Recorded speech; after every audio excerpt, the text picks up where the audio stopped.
जय श्री राम। पावन मन भावन अयोध्या धाम। अयोध्या धाम सज चुका है राम लला के आगमन को लेकर। मंदिर निर्माण को लेकर अयोध्या पूरी तरह सज चुका है। अयोध्या के मंदिर निर्माण के नायक अयोध्या आ रहे हैं और जो मंदिर निर्माण में बाधक खलनायक थे वे भला किस मुंह से आएंगे।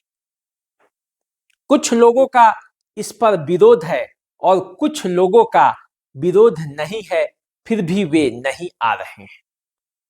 और कुछ लोग राम के काज में सब कुछ बिना सोचे समझे सब कुछ लुटाए अयोध्या चले आ रहे हैं।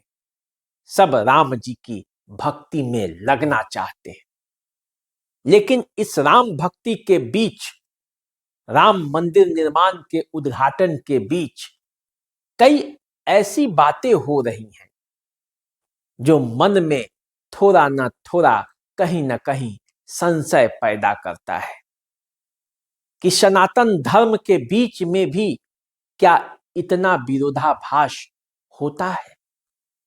और इतना विरोधाभास है भी तो क्यों है। 500 वर्षों के लंबे इंतजार के बाद जब मंदिर निर्माण की बेला आई तो कभी संत भी आपस में लड़ रहे हैं तो कभी राजनीतिज्ञ।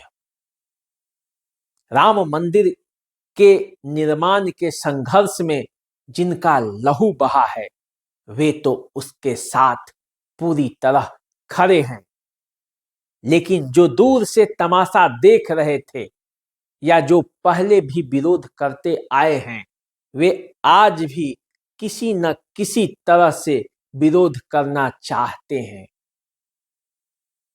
सुप्रीम कोर्ट के आदेश के बाद मंदिर का निर्माण हुआ है और स्वाभाविक है कि देश में जिसकी सत्ता होगी उसकी तो थोड़ी बहुत चलती चलेगी ही, और वो भी उस पार्टी की जो पार्टी उसमें अपना सर्वस्व लुटाया और जिसने अपना इसे एजेंडा बनाया। जब धर्मनिरपेक्षता के नाम पर कोई राम मंदिर निर्माण के पक्ष में खड़ा होना नहीं चाहता था, उस समय भाजपा ने अपने आप को इसे एजेंडे में लिया और सांप्रदायिक तक कही गई।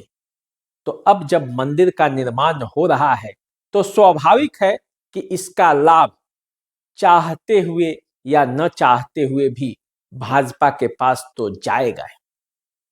और इसी लाभ को कम करने के लिए विपक्ष और कुछ लोग लगे हुए हैं ताकि भाजपा को इससे लाभ न मिले, लेकिन जनता तो पूरा तमाशा देखती है। पिछले 500 वर्षों के इतिहास में जब भाजपा इस आंदोलन से नहीं जुड़ी थी तब भी साधु संत और भारतीय समाज का एक बड़ा जनमानस ये चाहता था कि अयोध्या में राम का मंदिर बने। अब अयोध्या में राम का मंदिर नहीं बनेगा तो फिर कहां बनेगा। जहां राम ने जन्म लिया उस भूमि पर यदि अयोध्या में राम का मंदिर नहीं बनेगा तो कहां बनेगा, आप ही बताइए। लेकिन इस पर भी कई तरह के विवाद उत्पन्न कर रहे हैं लोग अब भी, जबकि ये जानते हैं कि शायद ये अब टलने वाला नहीं है। हालांकि वे राम की कहानियों से ही प्रेरणा लेते होंगे कि राज मिलते मिलते राम को राज मिलने के एक दिन पहले बन जाना पड़ा, और शायद यही प्रेरणा लेकर उनका प्रयास अभी भी जारी है। और इस प्रयास के बीच कोई हाई कोर्ट, कोई सुप्रीम कोर्ट, कोई कोर्ट जाने की धमकी दे रहा है तो कोई कह रहा है कि कुछ भी न्यायोचित नहीं हो रहा है। कार्य करना बड़ा कठिन होता है और कार्यों का आलोचना उतना ही आसान।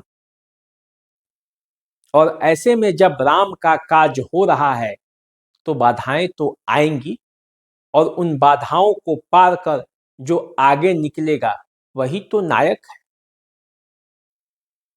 और जो इस काज में बाधक बनेंगे वही तो खलनायक है।